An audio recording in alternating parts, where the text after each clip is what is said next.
জাহাজে zombie part 2। আকাশের বজ্রপাত থামার নামই নিচ্ছিল না, আর নিচের সমুদ্রের তুফানও জোর সরে উঠেছিল। আর সমুদ্রের মাঝে একটি জাহাজ সমুদ্রের ঢেউ আছড়ে পড়ছিল। জাহাজের উপরে বড় একটা বাক্স এমনভাবে শিকল দিয়ে বেঁধে রাখা হয়েছিল যেন তাতে কোনো গুপ্তধন লুকিয়ে রাখা হয়েছে। আর চারপাশে চারজন লোক রাইফেল নিয়ে দাঁড়িয়েছিল। তাদের দেখে মনে হচ্ছিল তারা ওই বাক্সটি রক্ষা করছে। কেউ চোখের পলকও ফেলছে না। আমরা আর মাত্র 1 মাইল দূরে আছি, সামনের দিকে এগোতে থাকো। ওকে সমুদ্রের এমন জায়গায় ফেলবে যেখান থেকে আর কখনোই ফিরে আসতে পারবে না। সায়েন্টিস্ট এইটুকু বলতে একটি বিকট শব্দ হলো। ওই শব্দ শুনে জাহাজের ভেতরে থাকা সবাই কেঁপে ওঠে। সায়েন্টিস্টেরও ঘাম ছুটে যায়, যেটা বৃষ্টির পানিতেও পরিষ্কার দেখা যাচ্ছে। দূরবীন দিয়ে সে যখন দূরের দৃশ্য দেখার চেষ্টা করে তখন তার পায়ের নিচের মাটি সরে যায়, কারণ সামুদ্রিক ডাকুরা তাদের চারদিকে ঘিরে ধরেছে। কিছুক্ষণের মধ্যে তারা তাদের জাহাজের একদম কাছে চলে আসে।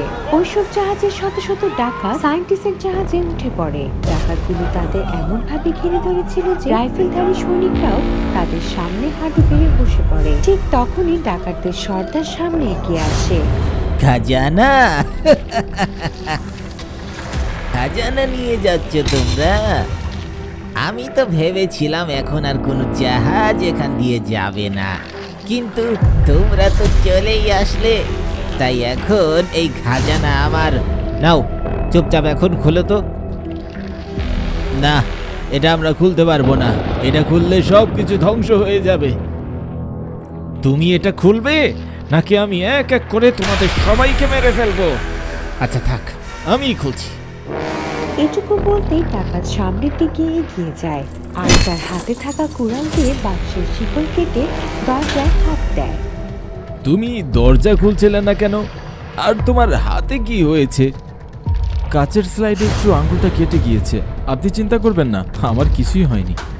ল্যাবের ভিতরে এরকম অসাবধানতায় ঘুরে বেড়ানো বন্ধ করো রিকি। আর আমি তোমাকে শেষবারের মতো ওয়ার্নিং দিয়েছি, আর কখনো আমার অনুপস্থিতিতে তুমি এই ল্যাবে আসবে না। ভবিষ্যতে এমন ভুল আর হবে না স্যার। কি হয়েছে? তুমি এভাবে কাঁপছো কেন? আর এই ঘাম, সব ঠিক আছে তো? সায়েন্টিস্ট এইটুকু বলতেই রিকি চিৎকার করে ওঠে। ঘামে ভিজে সে এখন আরো জোরে সোরে কাঁপতে থাকে। তার চোখগুলো একদম লাল হয়ে যায় আর তার শরীরে ক্ষত চিহ্ন সৃষ্টি হতে শুরু করে। রিকির আচার আচরণ পরিবর্তন হতে দেখে সায়েন্টিস্ট বুঝতে পেরে যায় একটু পরে কি হতে চলেছে। এটা বুঝতে পেরে সে পেছনে সরে আসে। তারপর সেখানে থাকা একটি ইনজেকশন তুলে নেয় আর ওটা রিকির গলায় ঢুকিয়ে দেয়। তারপর সায়েন্টিস্ট সেখানে থাকা মাইক্রোস্কোপ দেখে, যেটার উপর রিকির রক্ত লেগেছিল, যেটা দেখে সায়েন্টিস্টের পায়ের নিচের মাটি সরে যায়। সায়েন্টিস্ট তৎক্ষণাৎ দৌড়াতে দৌড়াতে ওই রুমের ভেতরে যায়। সেখানে গিয়ে দেখে তার রিসার্চ অবজেক্টের ইঁদুরটি খাঁচার ভেতরে মরে পড়ে আছে। সেই ইঁদুর সায়েন্টিস্ট যেটার উপর রিসার্চ করছিল। কোনো ওষুধের প্রভাবে মানুষ জঙ্গি হতে পারবে কিনা ইঁদুরটি মরে পড়েছিল আর মুখে রক্ত লেগেছিল। এর অর্থ একদম পরিষ্কার ছিল, কোনো কাচের স্লাইডে রিকির হাত কাটেনি। এই ইঁদুরের কামড়ে রিকির হাত কেটে গিয়েছে। যখন সায়েন্টিস্ট সিসিটিভি ফুটেজ চেক করে তখন দেখে রিকি যখন ইঁদুরের সাথে খেলার চেষ্টা করছিল তখনই ইঁদুর তাকে হাতে কামড় বসিয়ে দিয়েছিল। এর জন্যই আমি বলতাম আমার সাথে কোনো বাচ্চা চাই না। এখনই একটা বাচ্চাই পুরো শহরটাকে ধ্বংস করে দেওয়ার জন্য যথেষ্ট। আমাকেই কিছু ভাবতে হবে। এই কথা বলে সায়েন্টিস্ট যখন পেছনে ঘুরে তাকায় তখন দেখে রিকি তার সামনে দাঁড়িয়ে আছে। সে তার গলা থেকে ইনজেকশন বের করে তার হাতের দিকে তাকায়। ওই হাতগুলোর উপর একা একাই ক্ষত সৃষ্টি হচ্ছিল। রিকি তার ক্ষতগুলো দেখে এমন ভাবে ভয় পাচ্ছিল যেন সে জানেই না তার সাথে কি হচ্ছে। রিকি সায়েন্টিস্টের দিকে তাকাতেই সায়েন্টিস্ট ভয়ে কয়েক কদম পিছিয়ে যায়, কারণ রিকির হাতে ক্ষতগুলো আরো দ্রুত ছড়িয়ে পড়েছিল। এমন সময় সায়েন্টিস্ট রিকিকে বলে, রিকি, হাঁটু গেড়ে বসে পড়ো। স্যার, আমার সাথে এসব কি হচ্ছে?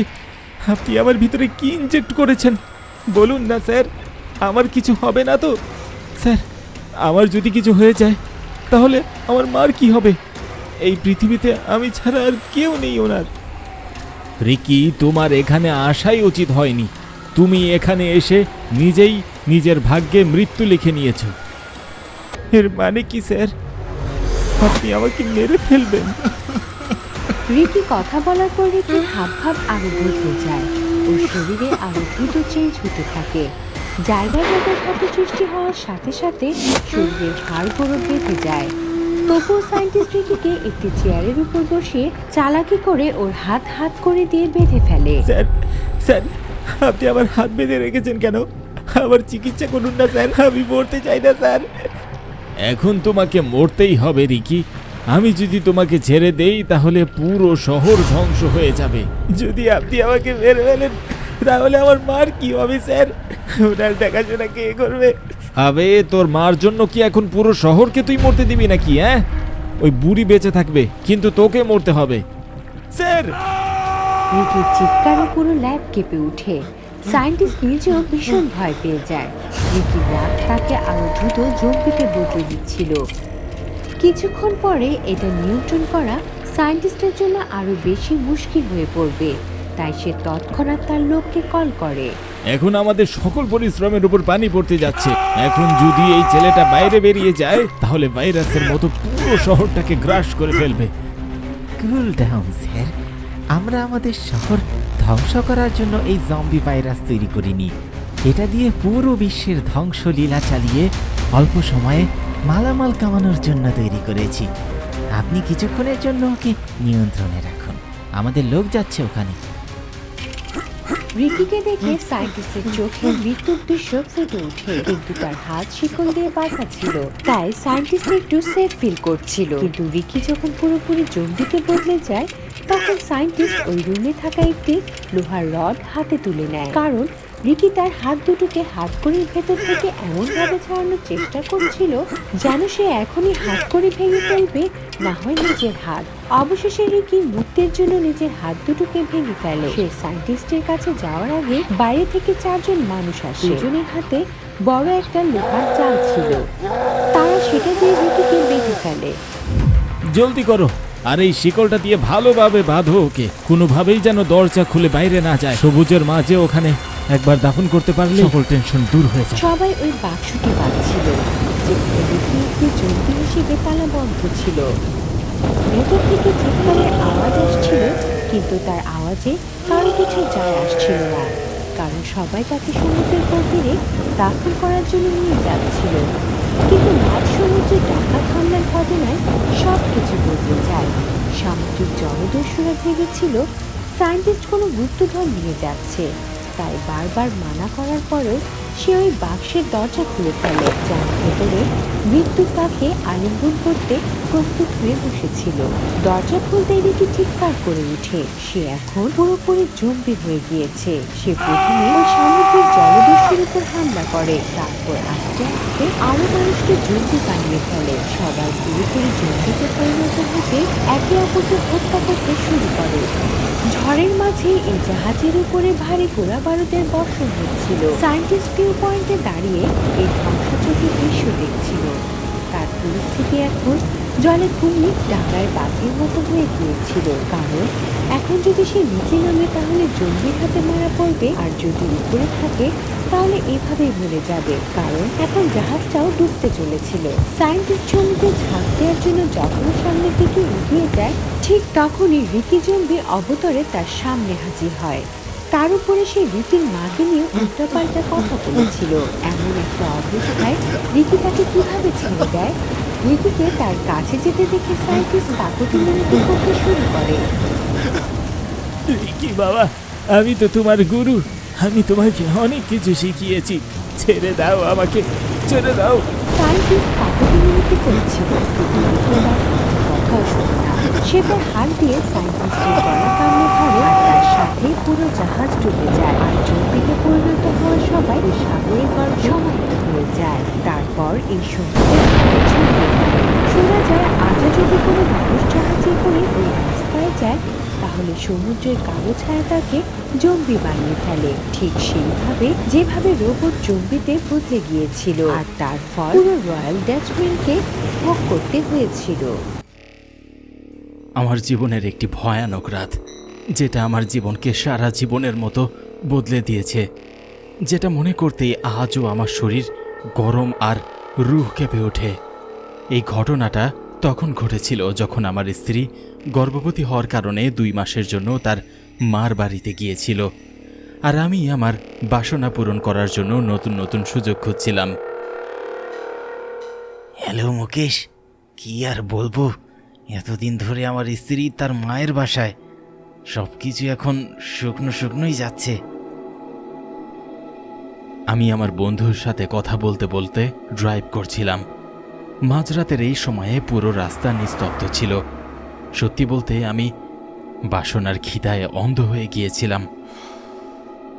আরে বিমান, টেনশন কেন নিচ্ছিস বে? ঘরের ডাল রুটি খাওয়া তো ঠিক আছে, কিন্তু কখনো কখনো টাংরি কাবাব, কিমা, কলিজাও খাওয়া উচিত। পুরুষের মন খুশি থাকে।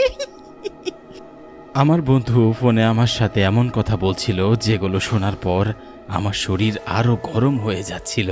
মুকেশ, তুই তো এভাবেই লোভ দেখাস, কখনো তো কোনো ভালো সমাধান দিতে পারিস না। আরে এমন কিছু বল যা দিয়ে আমার রাগ রঙিন হয়ে যাবে। ঠিক আছে ভাই, তুইও মনে রাখবি যে রাস্তা দিয়ে তুই যাচ্ছিস, এই রাস্তাতেই একটি বট গাছ আছে, আর ওই গাছের নিচে বিদ্বান ঋষি মুনির মূর্তি আছে, যেখানে একটি মহিলা দাঁড়িয়ে থাকে। ওই তোর রাত রঙিন করে দেবে। মুকেশের এই কথা শোনার পর থেকেই আমি ওই মেয়ের কথা ভাবছিলাম। সত্যি বলতে আমি আমার বাসনায় অসহায় হয়ে পড়েছিলাম। আমি যখনই ওই গাছের কাছে যাই তখনই আমার চোখ ওই মেয়েটাকে খুঁজতে শুরু করে। তখনই হঠাৎ কেউ একজন আমার গাড়ির জানালায় কড়া নেড়ে বলে, আপনাকে আমার কথা কে বলেছে? আমি যখনই জানালার দিকে তাকাই, একটি সুন্দরী আর কম বয়সী মেয়ে জানালার সামনে দাঁড়িয়ে আমাকেই দেখছিল। এত রাতে তোমার এই নিস্তব্ধ জায়গায় দাঁড়িয়ে থাকতে ভয় লাগে না? আমি ওই মেয়ের চেহারা দেখে কথা বলা শুরু করেছিলাম, কিন্তু পরক্ষণেই আমার নজর অন্যদিকে চলে যায়। আমার কথা শুনে ওই মেয়েটাও তার ঠোঁট কামড়ে বলে, আমি একলা কোথায়, আপনিও তো আছেন আমার সঙ্গ দেওয়ার জন্য, তাহলে ভয় কিসের? মেয়েটার এই কথা শুনে আমার মনে লাড্ডু ফুটেছিল। আমার মেয়েটাকে খুবই ভালো লেগেছিল, আর সত্যি বলতে আমি এর আগে এত সুন্দর মেয়ে আমি কখনো দেখিনি। সুরময়ী গোল চোখ, গোলাপের মতো ঠোঁট। আমি আমার বন্ধু মুকেশকে দোয়া দিতে শুরু করলাম। বাহ মুকেশ, বলতে হবে তোর চয়েস আছে। কি বিপজ্জনক জিনিস লুকিয়ে রেখেছিলি রে ভাই তুই। যখন আমি নিজেই নিজের সাথে কথা বলছিলাম তখন ওই মেয়েটি আমাকে আবার বলে, আরে আমি বিপজ্জনক না, আমি সুন্দরী। মেয়েটার কথা শুনে আমি হকচকিয়ে যাই। ওটাই প্রথম মুহূর্ত ছিল যখন আমি ভয় পেয়েছিলাম, কিন্তু আমি ওটা প্রকাশ করতে পারছিলাম না। তারপর তখনই ওই মেয়েটি বলে, মানে হচ্ছে আমি জীবিত মানুষই, আর আমি এই গাছের নিচেই থাকি, এটাই আমার ঘর। মেয়েটির কথা শুনে আমি আবার প্রাণ ফিরে পাই। আমি আর সময় নষ্ট করতে যাচ্ছিলাম না, তাই আমি ওই মেয়েটার সাথে সোজাসুজি পয়েন্টে চলে আসি। আচ্ছা আচ্ছা, অনেক কথা বলে ফেলেছি, বলো এক রাতের জন্য তুমি কত টাকা নেবে? এই একটা প্রশ্নে আমার কাম বাসনা চরম লেভেলে পৌঁছে গিয়েছিল, যেটা শোনার পর ওই মেয়েটা নিজের শরীরটা আরো একটু ঝুঁকিয়ে দিয়ে বলল, আমি চাই তুমি আমাকে মেরে ফেলো। আমি যখনই মেয়েটার কথা শুনি তখনই ভয়ের কারণে আমার চোখ কপালে উঠে যায়। আমার কপাল দিয়ে ঘাম ঝরতে শুরু করে, যেটা দেখার পর ওই মেয়েটাও জোরে জোরে হাসতে শুরু করে। আমি আর কিছু বুঝে ওঠার আগেই ওই মেয়েটা আবার বলে, আরে পাট্টু, তুমি কত ভীতু ভাই, একটু মজাও সহ্য করতে পারো না? নিজের চেহারাটা দেখাও, কেমন চুষা আমের মতো লাগছে। মেয়েটার এই ফাইজলামি শুনে আমার পুরুষত্বে আঘাত লাগে। আমি তৎক্ষণাৎ আমার মেজাজ গরম করে বলি, চুপচাপ বল যাবি কিনা, পুরো রাত আমি এইভাবেই কাটিয়ে দিব নাকি? হ্যাঁ, আমি রাগান্বিত হয়ে ওই মেয়েটার সাথে কথা বলছিলাম। আমার কথা শোনার পর ওই মেয়েটা বলে, তোমার বন্ধু তোমাকে বলেনি আমি এই গাছ ছেড়ে কোথাও যাই না? যদি তুমি কিছু করতে চাও তাহলে এই বটগাছ আর ঋষিমুনির মূর্তির সামনেই করতে হবে। এ কথা বলেই ওই মেয়েটা আবার মূর্তির দিকে এগোতে থাকে। আমিও মেয়েটাকে যেতে দেখেই উত্তেজিত হয়ে পড়ি, কারণ আমি প্রথমবার ওই মেয়েটাকে পিছন থেকে দেখেছিলাম। আমার বাসনা আমাকে পুরোপুরি পেয়ে নিয়েছিল। আমি তৎক্ষণাৎ গাড়ি লক করি আর ওই মেয়েটার পিছনে পিছনে যেতে শুরু করি।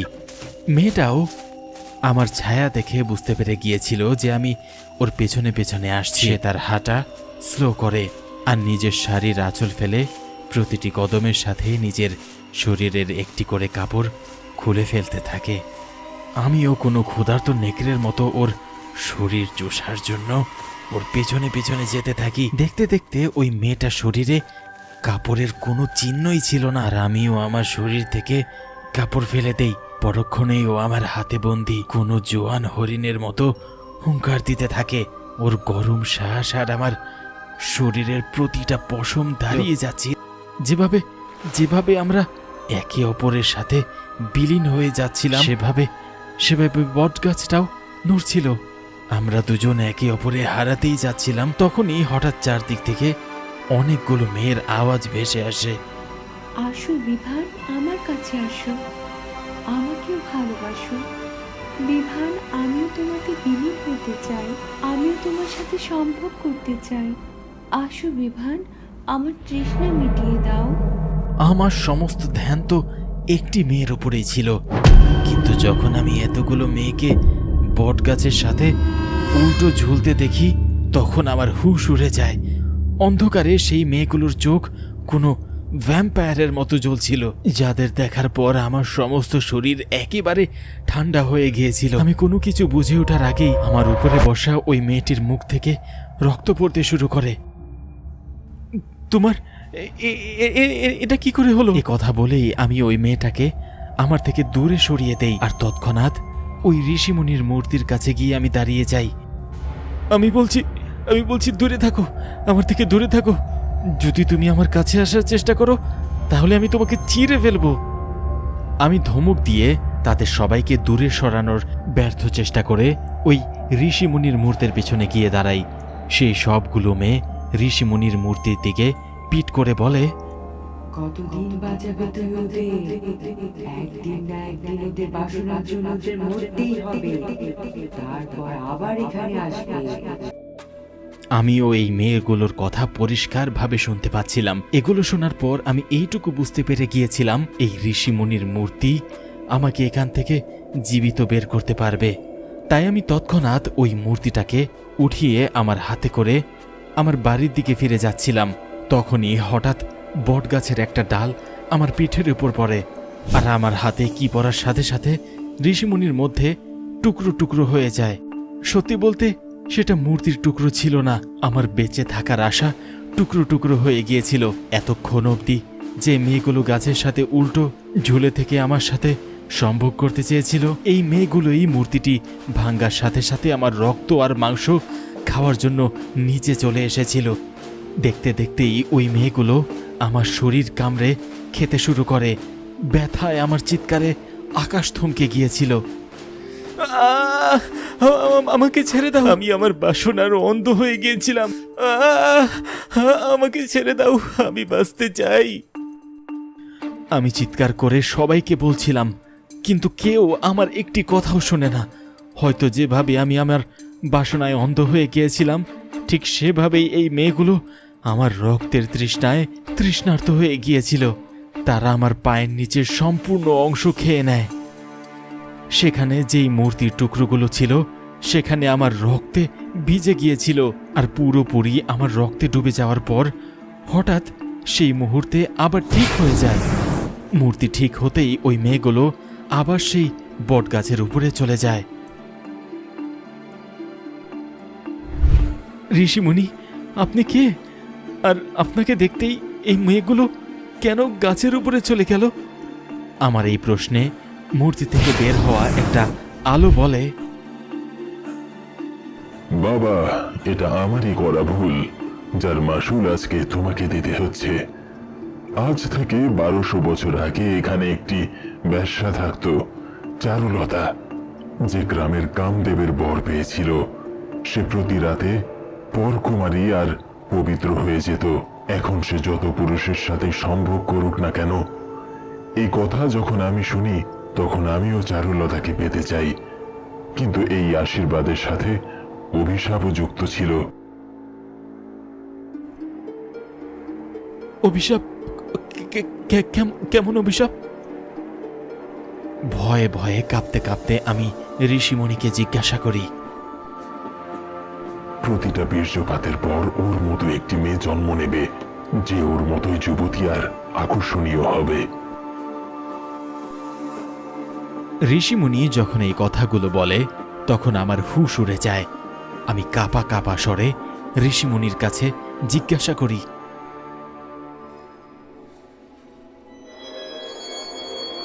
তাহলে কি এরা সবাই তোমার মেয়ে?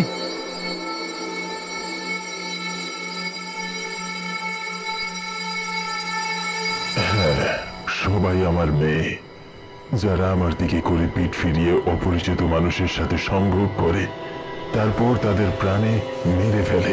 ঋষিমুনির কথা আমাকে ভেতর থেকে ক্ষতবিক্ষত করে দিচ্ছিল। আমি এরকম বাবা মেয়ের সম্পর্কের কথা আজ প্রথমবার শুনছিলাম। তাহলে আপনার ওই চারুলতার কি হলো, যে সারা জীবন কুমারী থাকার বরদান পেয়েছিল?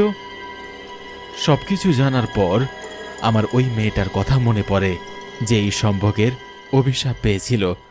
আমার এই প্রশ্নের উত্তরে আলো বলে, আমি আমার মেয়েদের অনেক বোঝানোর চেষ্টা করি, কিন্তু তারা তাদের বাসনায় অন্ধ ছিল। তাই আমি না চাইতেও চারুলতাকে অভিশাপ দেই, তারপর তাকে এই বটগাছে বন্দী করে দেই, আর নিজেই আত্মহত্যা করে নিজের এই মূর্তি বানাই, যেন অঘটনার হাত থেকে সবাইকে আমি বাঁচাতে পারি। কিন্তু আমি ব্যর্থ হই, আমার মেয়েরা তাদের জিদ ছাড়ে না। তাই আজ আমি তোমার কাছে একটু অনুরোধ করছি, যেভাবে মূর্তি ভেঙে তুমি আমাকে মুক্তি করেছো, ঠিক সেভাবেই বটগাছটিকে পুড়িয়ে তুমি আমার চারুলতাকেও মুক্ত করে দাও। একথা বলেই সে আলো বাতাসে বিলীন হয়ে যায়। কিছুক্ষণ আমি চিন্তায় ডুবে থাকি, কিন্তু যখন আমার হুঁশ ফিরল তখন আমি বুঝতে পারি আমার কোমরের নিচের অংশ একদম শেষ হয়ে গিয়েছে। কিন্তু আমি হাল ছাড়ি না। সেই মেয়েরা আমার উপর এবার হামলা করার আগেই আমি তৎক্ষণাৎ আমার গাড়ি থেকে পেট্রোল বের করি আর ওই বটগাছে ঢেলে দেই। তারপর সেটাতে আমি আগুন ধরিয়ে দেই। বটগাছটি পুড়তেই তার মধ্য থেকে লাখ লাখ মেয়ের চিৎকার আওয়াজ ভেসে আসে, যারা ব্যথায় ছটফট করছিল। তখনই একটি সোনালি আলো বের হয়, যেটা দেখার পর সব আওয়াজ একা একাই শান্ত হয়ে যায়। আর আমি বুঝতে পারি এটা হয়তো চারুলতার আত্মা। আর দেখতে দেখতেই চারুলতার পিছনে লাখ লাখ মেয়ে হাত জোড় করে আমাকে ধন্যবাদ জানায়। আমিও তাদের সবার কাছে আমার বাসনার জন্য ক্ষমা চাই আর তাদের প্রণাম করে আলবিদা জানাই। যখন বটগাছের আগুন কিছুটা শান্ত হয়, আমার স্ত্রীর কল আসে। হ্যালো মেয়ে হয়েছে, আমি ভেবেছিলাম চারুলতার আনবো।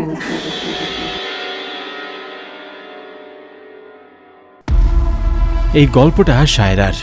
তাকে আমি যদি অভিশপ্ত শায়রা বলি তাহলে এতে কোনো ভুল হবে না, কারণ সে এমন একটা অভিশাপ পেয়েছিল যার হাত থেকে বাঁচতে সে মৃত্যুবরণ করেছিল। এখন প্রতিদিন নতুন একটি পুরুষের সম্ভোগের পীড়া নিয়ে কেউ কিভাবে বেঁচে থাকতে পারে? আমি গত 10 বছর ধরে ভূত, পিশাচ আর কালো শক্তির উপর রিসার্চ করছি, কিন্তু আমি সায়রার যেই অবস্থা দেখেছি, তারপর আমি শুধু এটাই বলবো, এমনটা যেন আর কারো সাথেই কখনোই না হয়। ঘটনাটি তখনকার, যখন সায়রা তার কলেজের প্রথম বর্ষে ছিল। গায়ের রং শ্যামলা আর চেহারার উপর ব্রণের দাগ। এগুলো দেখার পর যে কেউ তার নজর সরিয়ে নেবে। কলেজের স্টুডেন্ট থেকে নিয়ে কলেজের প্রতিটি প্রফেসর পর্যন্ত সায়রাকে ইগনোর করত, যার কারণে সে ভিড়ের মধ্যেও নিজেকে খুব একা মনে করত। কিন্তু তার শরীরের গঠন এমন ছিল যেটা দেখার পর যে কোনো পুরুষ আকর্ষিত হবে।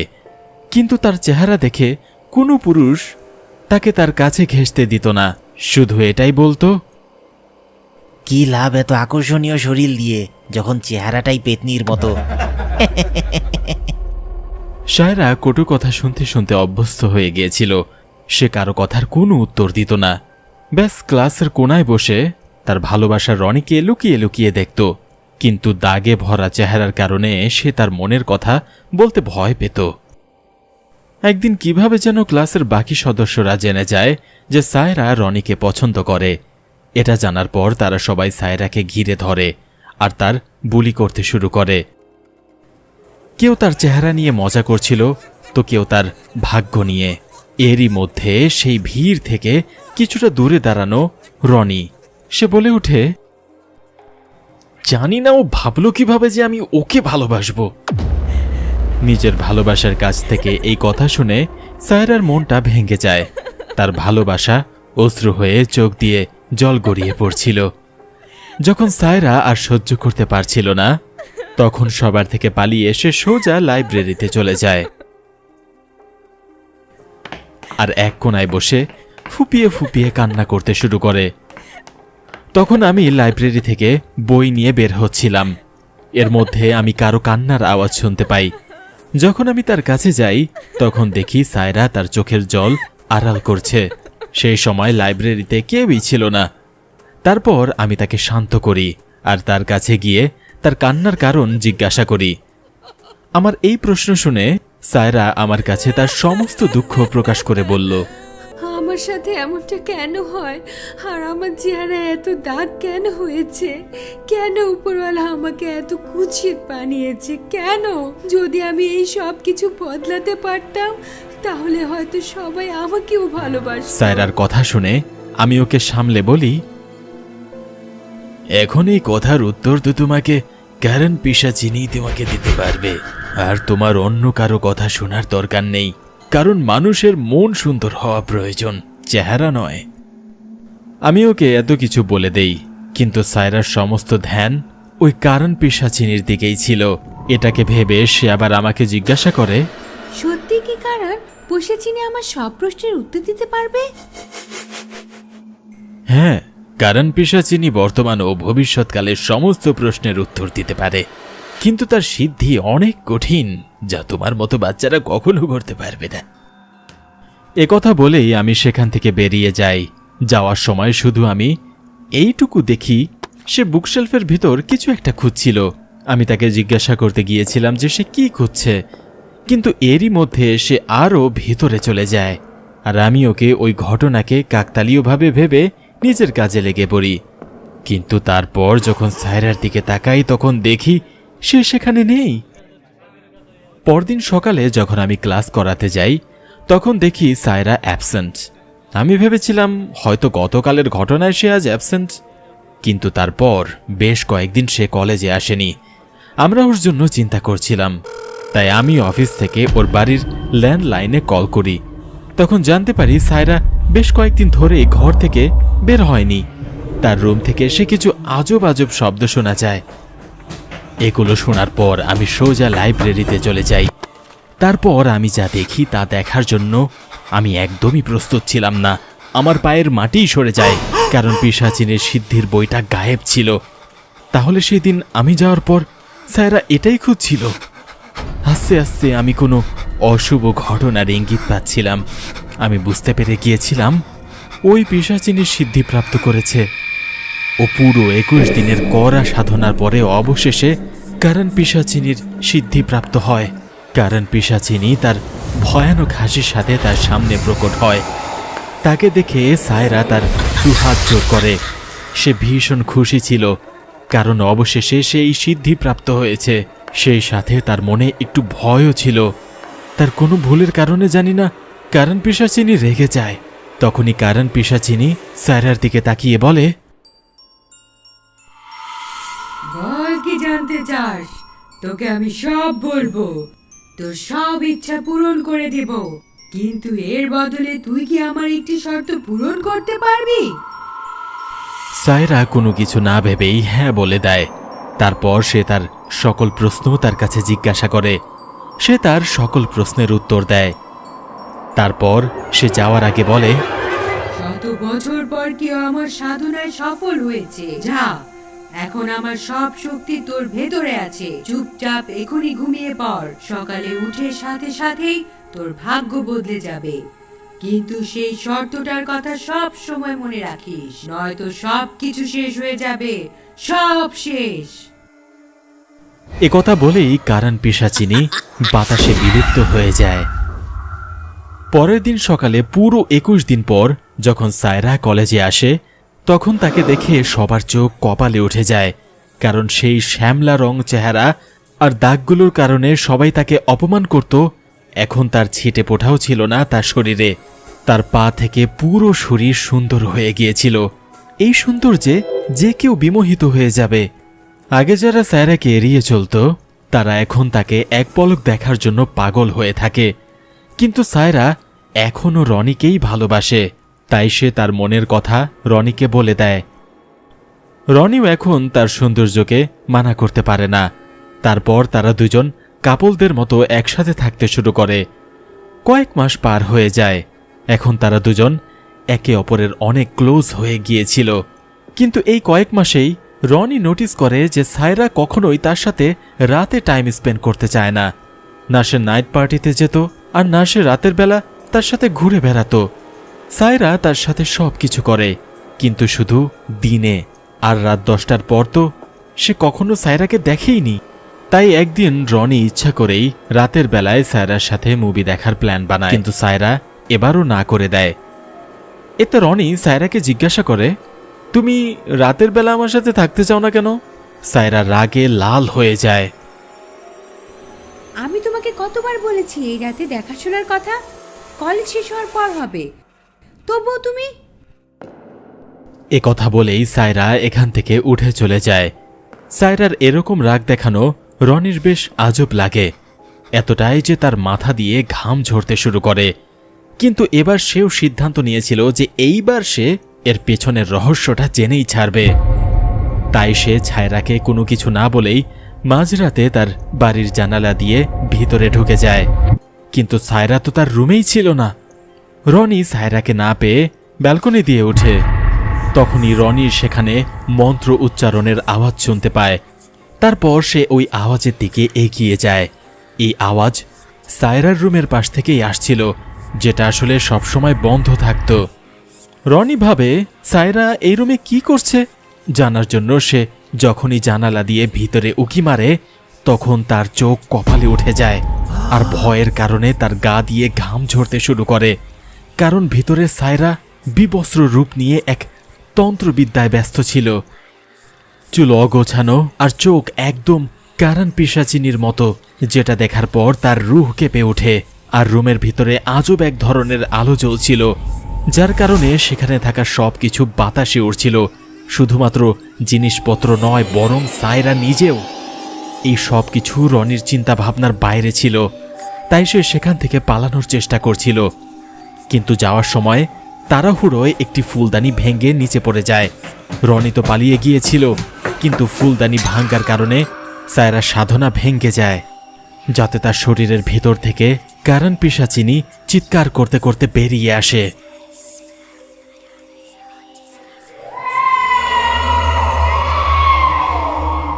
আমার এত রাতে তপস্যা ভঙ্গ করে দিয়েছে এই রনি, আমি ওকে জীবিত ছাড়বো না। সায়রা কিছুই বুঝতে পারছিল না, কিন্তু সে এইটুকু বুঝে গিয়েছিল, যখন কারণ পিশাচিনী তার শরীরে ভর করে ভবিষ্যৎ দেখার সিদ্ধি পাওয়ার চেষ্টা করছিল, তখন হয়তো কেউ তার সাধনা ভঙ্গ করে দিয়েছে। আর সে রনিই ছিল। কারণ পিশাচিনী তাকে সবকিছু দেওয়ার বদলে তার কাছে তার শরীর চেয়েছিল, যাতে ঢুকে সে তার সাধনা পূরণ করতে পারবে। কিন্তু সাধনা ভঙ্গ হওয়ার কারণে সে এখন রনির রক্তের তৃষ্ণার্ত হয়ে উঠেছে। কারণ এখন আবার এই সাধনা পূরণ করতে তার পুরো 1 বছর সময় লাগবে। সায়রা কারণ পিশাচিনীর রাগ দেখে অনুনয় করে বলে, রনি আমার ভালোবাসা, আমি তোমার সামনে হাত জোর করে বলছি ওকে ছেড়ে দাও, তার বদলে আমি যে কোনো কিছু করতে প্রস্তুত। এ কথা শুনে কারণ পিশাচিনী বলে, ঠিক আছে, যদি তোর বলিদান দেওয়ার এতই শখ থাকে তাহলে যা, আমি তোকে অভিশাপ দিচ্ছি। আগামী 11 মাস প্রতি রাতে তোর একটি নতুন পুরুষের সাথে সম্ভোগ করতে হবে, নয়তো তোর ভালোবাসাকে শেষ করে দিবে। এ কথা বলেই কারণ পিশাচিনী সেখান থেকে চলে যায়। এ কথা শুনে সায়রা ফুপিয়ে ফুপিয়ে কান্না করতে থাকে। এখন প্রতিদিন সন্ধ্যায় সে না চাইতেও বাইরে যেত, আর নতুন একটি পুরুষের সাথে ফিরে আসতো। এই ঘটনাটি প্রতিদিন চলতে থাকে। সায়রার কলেজে এমন কোনো ছেলেই বাকি ছিল না যে সায়রার বাড়ি চিনত না। একদিন সন্ধ্যায় সায়রা আমাকেও কল করে, আর রাতের খাবারের জন্য সে আমাকে তার বাড়িতে ডাকে। খাবার শেষ হওয়ার পর সে লজ্জাজড়িত চোখে আমাকে তার সাথে মেলামেশা করার জন্য বলে। আমার তো মাথায় ঘুরে যায়। প্রথমে আমি প্রচণ্ড রেগে যাই, কিন্তু তাকে ফুপিয়ে ফুপিয়ে কান্না করতে দেখে আমার মনটা গলতে শুরু করে। তাই আমি তাকে সামলাই আর তার কথা শুনি। তারপর সে আমাকে তার সব কথা খুলে বলে। সে এটাও বলে যে রনি তার সাথে ব্রেকআপ করে দিয়েছে, কারণ সায়রাকে দেখে তার কালো জাদুকরি মনে হয়। কিন্তু আজও সায়রা তার প্রাণ বাঁচানোর জন্য প্রতিটি রাতে নিজেকে নিলামে তুলে। আর আজ আমার পালা। যখনই কারণ পিশাচিনীর কথা ওঠে তখনই আমি ওর সব কথা রেকর্ড করে নেই। এমনিতে আমি সায়রার সব কথা রিসার্চের জন্য রেকর্ড করেছিলাম, কিন্তু আমার মনে হয়েছিল রনিরও জানা উচিত কেউ তাকে কতটা ভালোবাসে। তাই আমি তাকে সান্ত্বনা দেই আর তার সাথে কোনো কিছু না করে সেখান থেকে বের হওয়ার প্রস্তুতি নেই। যাওয়ার আগে আমি সায়রাকে বলি, ভয় পেও না, সাহস রাখো। তুমি যত ভয় পাবে ও তোমাকে ততই ভয় দেখাবে। তুমি যেখান থেকে এইসব শুরু করেছ সেখানে আবার ফিরে যাও। কিছু না কিছু তো তুমি নিশ্চয়ই পাবে। আমি ওর কোনো কথাই সহ্য করতে পারছিলাম না, নাইবা ওর অসহায়ত্বের সুবিধা ভোগ করতে চাইছিলাম। তাই আমরা সেখান থেকে বেরিয়ে আসাটাই ঠিক মনে করি। আমি চলে আসার পর সায়রা কারণ পিশাচিনীর সিদ্ধি বই বের করে। তারপর সেটা পড়তে শুরু করে। সে বইয়ের পাতা উল্টাতেই প্রবল বাতাসের সাথে আকাশে বিদ্যুৎ চমকাতে শুরু করে। সায়রা দ্রুত বইয়ের পাতা উল্টে যাচ্ছিল। হঠাৎ সে থামে, আরেকটি পাতা পেছনে উল্টায়, যার উপর লেখা ছিল কারণ পিশাচিনীর অভিশাপ। সেই পুরো পাতা পড়ার পর সায়রা বুঝতে পেরে গিয়েছিল তার কি করা উচিত। তার কাছে দুটি রাস্তা ছিল। একটি হচ্ছে সম্ভোগ করা ছেড়ে দেওয়া, কিন্তু এতে রনির প্রাণ চলে যাবে।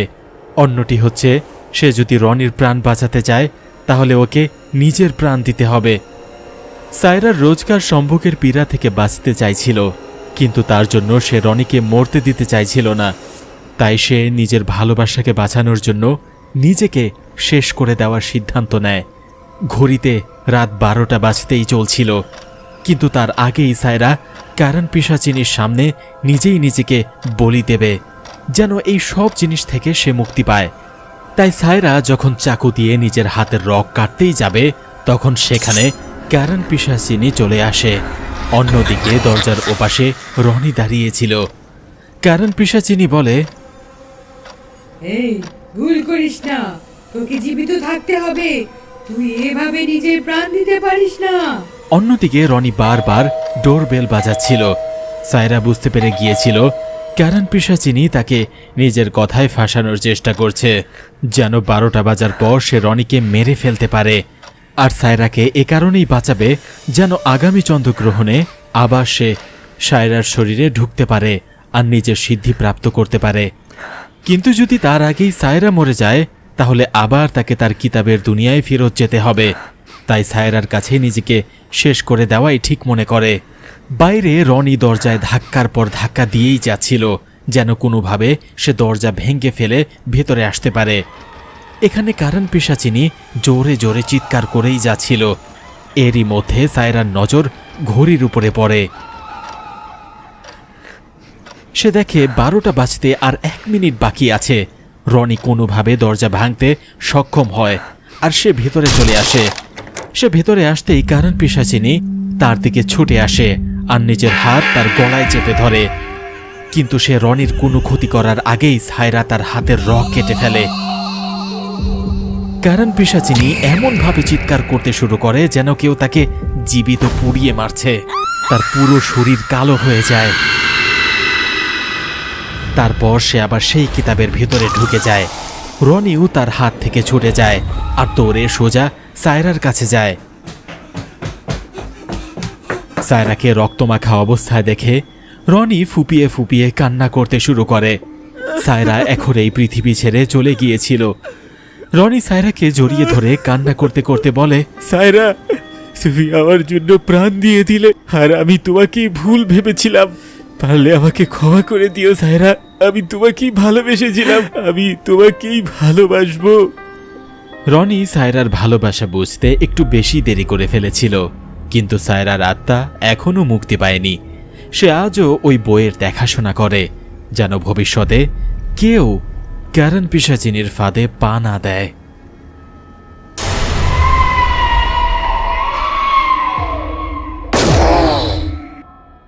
ভয়ে ভরা এমন গল্প দেখার জন্য এখনই সাবস্ক্রাইব করুন ডুডু টিভি হরর বাংলা। আর যদি আপনি চান আপনার ভয়ানক কাহিনীও মানুষ জানুক, তাহলে এক্ষুনি ডুডু টিভিতে ইমেল করুন। হয়তো পরবর্তী রূপ কাঁপিয়ে দেওয়ার মতো কাহিনী আপনারটাই হবে।